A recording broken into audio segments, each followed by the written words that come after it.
The UK's electricity system is changing. Onshore wind is fast becoming the cheapest energy source around.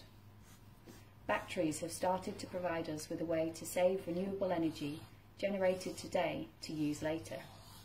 And a whole host of new low-carbon technologies, like electric cars, have come onto the scene.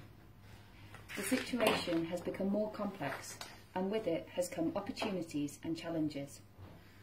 The UK's energy infrastructure started to be built in the 1850s. It developed in an organic way initially, with grids of increasing size and voltage levels connecting together, eventually forming a national grid. Later, interconnectors were built to connect our grid to Europe. We now think of this grid in 3 layers. Firstly, distribution networks. These are the highways and byways of the electricity grid, which brings power to our homes and businesses. The transmission networks. These are the motorways of the grid. Large generators and industrial users also connect directly to this grid. And finally, the interconnectors. These connect to the transmission network of different countries together to form a pan-European supergrid. In the future, we may even extend this to Africa and Asia.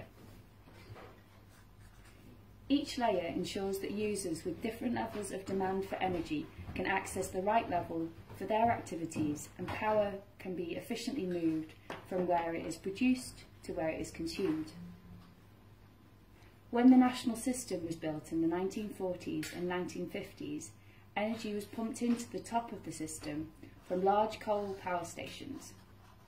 From here, the electricity cascaded down through the system, through the motorways of the energy system in the transmission grid, down through the A roads of the grid in the medium voltage network, and finally down the country roads of the system to provide energy to homes and businesses on the distribution network.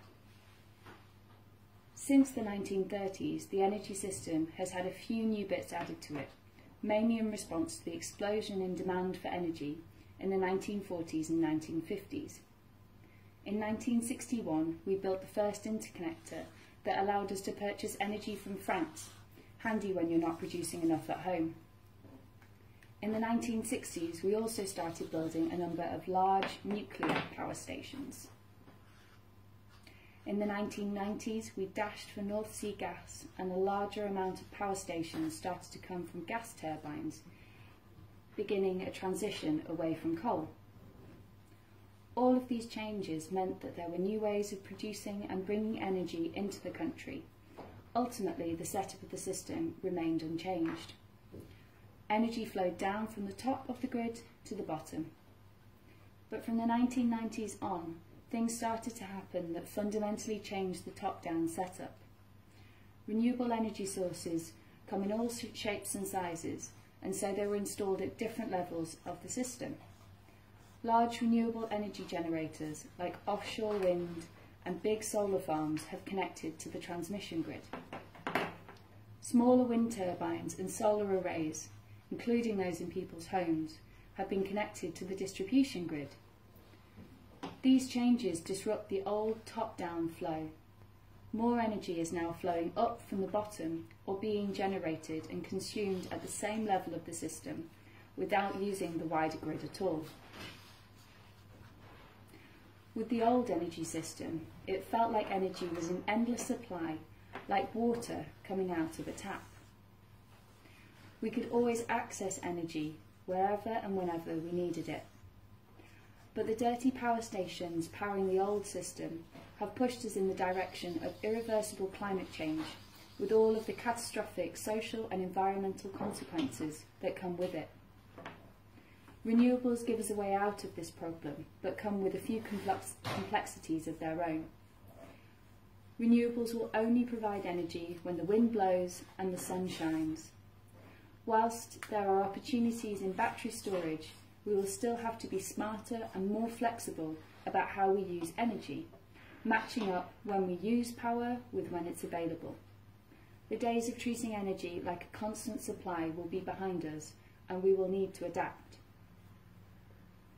There are exciting opportunities in the changing energy system, which in turn raises questions about who should own, manage and make decisions about energy.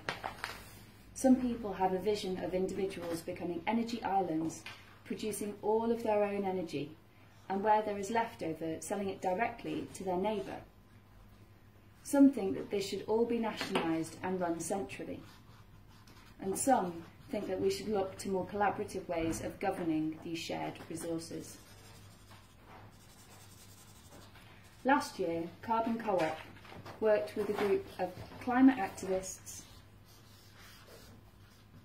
council officers, technology experts, elected politicians, trade unionists, grid specialists, researchers, cooperative practitioners, and self-proclaimed policy wonks to come up with our answer. Read the Energy Futures now to see what we came up with.